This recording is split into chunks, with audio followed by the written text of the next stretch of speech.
This is a very quick tutorial just to talk about working in square or in portrait mode. So this is landscape. So you can see the blue line is 1920 wide by 1080 high. A lot of videos these days are going to be a landscape, or they're going to be portrait, which is the other way around. I've been recently asked to do one that's square. So the question is, how can I change this? And it's not obvious, but it is doable.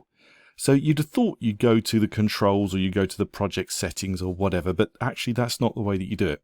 You actually do it through export. And I know I've got nothing to export. Okay, well, if I go to render and I go to render an image, for example, you'll see down here it says this is the size it's going to export.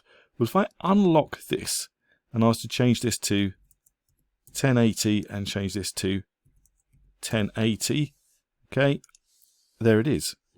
And that's then ready for me to work. So I can bring in a character and I can work with the character and I can create my scene and work in the normal way that you would do inside of Cartoon Animator.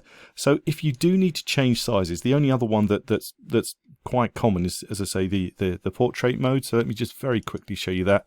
Again, I'll go to image and I'll do so it's 1080 and this one needs to be 1920. 1920. Okay, and then you're now in portrait and you can actually clearly see it on screen and you can actually organize your action accordingly.